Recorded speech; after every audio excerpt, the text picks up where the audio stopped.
Hi everyone, welcome back to my channel. I have been laid off from my software engineer position recently and started job hunting. The video today is to share with you my journey from the first few weeks and the 2 interviews that I have gone through.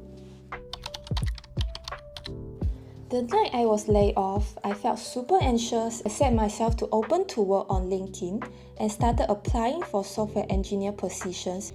Many recruiters reached out after seeing my updated LinkedIn profile, which slightly eased my anxiety about being unemployed.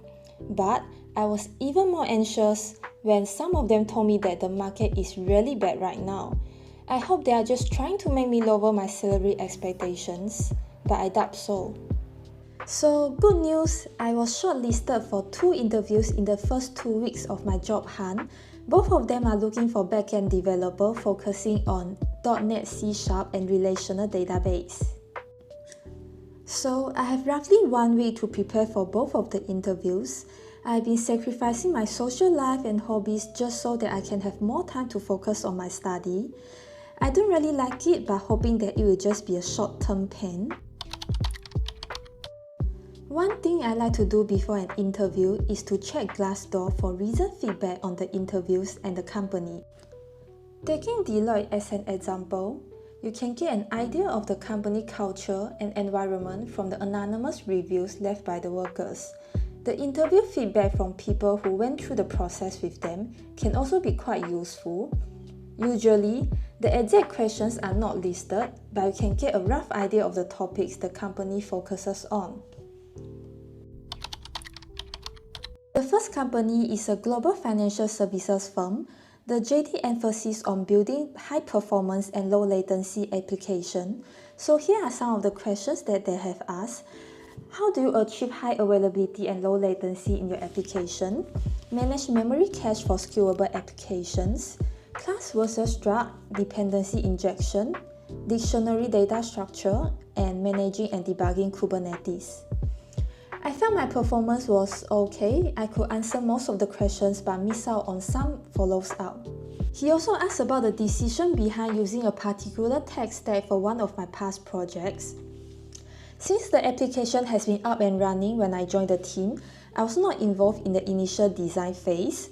So I just told him that I didn't design that. So he rephrased the question and asked me if I was given the chance to redesign the system, which tech stack would I use and why. So only then I realized that he was trying to test if I have the enough knowledge of each tech stack to make a design decision. I find this rather interesting because I was never asked this type of questions when I was still relatively junior. It's definitely something that I need to prepare now that I'm aiming for a more experienced role. The second company was a hedge fund. I was very excited when the HR called me for an interview because I actually applied to the same company 2 years ago, but I didn't get an interview back then. But this time I did. Seems like my portfolio has grown enough for them to consider me now. So here are some of the questions that they asked. When to use struct and class in C#, multi-threading, garbage collection, database optimization. Have you implemented any such algorithms before? And the live coding session is Fibonacci sequence. So for this interview, I would say my performance was okay but not outstanding. The interviewer emphasized multi-threading topic, but that is something that I hardly work on in all my past projects. So I definitely think it affected my performance. So both interviews has ended.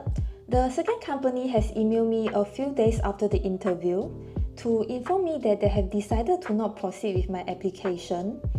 While the first company has ghosted me ever since the interview, so I guess that's about it. After these 2 interviews, I find that those X number of interview questions listed online are not sufficient. They normally give short answers, which might be enough for junior engineers interview, but for higher level, I would suggest to search for tech blog posts that delve deeper into specific topics to gain enough understanding. Another thing I find useful is to record the interview. Interviews are usually very long with many questions being asked. It's hard to jot down everything while answering. A tool I find useful is Author.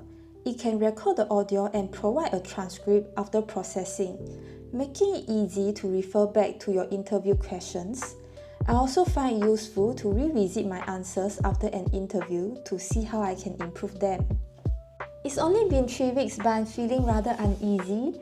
Some of you has told me in the previous video that how hard it is to find a job in the current job market. And personally, I also have friends who has been unemployed for over a year now. It's tough to think about being unemployed for a long time.